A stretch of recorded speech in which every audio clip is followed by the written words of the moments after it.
I'll argue gone are the days where you go to school, you get a good education, you then get a good job, you work to that job for 50 years, you retire with a gold watch, with a good RSP, and blah, blah, blah, blah.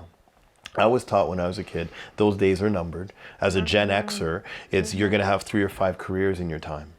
The millennials were told, that's even done. We're in a gig-based economy. On Monday, you're going to be a secretary. On Wednesday, you're going to be a mother. On Friday, you're going to be an executive running your own side hustle. And now the next babies, their side hustles are going to have side hustles, while things tend to go cyclical and root back in some ways. But what I'm seeing, I'll get very real here. I was teaching a photographer this week. I'm also a professional photographer, amongst many things, videographer. And she finished her first year in school. I won't say the school or who she is. And she got frustrated. And I'm like, why are you frustrated? Well, because she spent an entire year learning things that actually wasn't relevant to what she wanted to do. Yeah. And hopefully in the second and third year, she'll get to it. So in one day, sitting in one of my photo shoots, she just said, wow, I've learned so much. I've learned so much. I've learned so much. Practical. I've learned so. Yes, it's real, it's mentorship. So if you're even looking at post-secondary, we're looking at a changing of seasons here. I agree.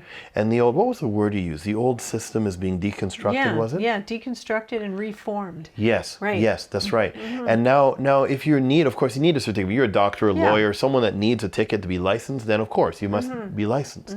But even a lot of the things that we used to go to college to get an education in, I don't know, spiritual acuity, like is something. Well, a university degree used to guarantee that you would get a job in an office somewhere. Yes. But that's not the same anymore.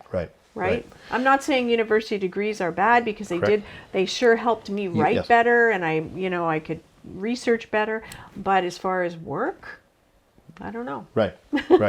So post-secondary, no matter where you are in the world, I just want to shake your cage a little bit and say, go to university, college, if that's where you want to go. It's interesting, even eventually, every university grad needs to go to college. You still got to go to teacher's college after getting your master's in. So it all eventually comes down to some college, but because you learn the practice therein. Well, if the university is so highfalutin, theoretical, right? The theory it's to all practice, So you got the highfalutin stuff, which then turns into college, which gives rubber to the road. Well, there's all those. Even a doctor's running a trade. Yes. It all comes down to some kind of trade.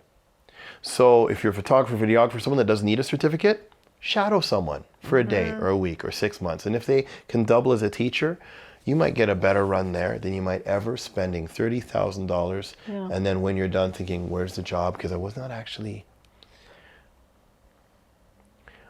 I want to say I wasn't equipped, and I would be lying to you, because yes, the university and colleges are equipping you. I run a software company. I was a CEO of a software corporation years ago. I had to hire programmers. And I found out after going through 200 resumes, no one in any of the universities have been taught the current technology that we're running in. Yeah. Right now, I'm writing in a language that's less than 2 years old. Wow. Colleges are still teaching languages that are 30 years old. So, yes, they're equipping you, but are you question the school, question where you're going, question my school when you call us. Are you going to equip me for where I want to go? And if I do not know where I want to go, can you help me navigate through that? Then bear hug whoever that is in your community, because they're going to get you where you want to go. Anyway. Brilliant. That's my 2 cents. Yes. All right. Love you all. Thank you for joining us. And we might break this up into smaller videos. This was a long one. But thank you again. And we'll see you at spauldingdayschool.com. If you want to know more about the history of us, spauldingschooldthearts.com gives a bigger picture. I'm Damien Spaulding, piecing a lot of the moving parts together. And then genius like Anne-Marie McAllister. She's now facilitating the day school programs in Barrie. And many other brilliant people are guiding our youth in really powerful ways. Thank you for joining us. We'll catch you in the next one.